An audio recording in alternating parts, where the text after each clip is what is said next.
ولا تخزني يوم يبعثون يوم لا ينفع مال ولا بنون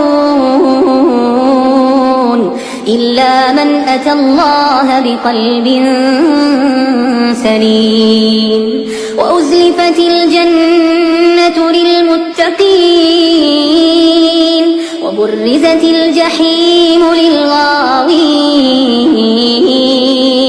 وقيل لهم أين ما كنتم تعبدون من دون الله هل ينصرونكم أو ينصرون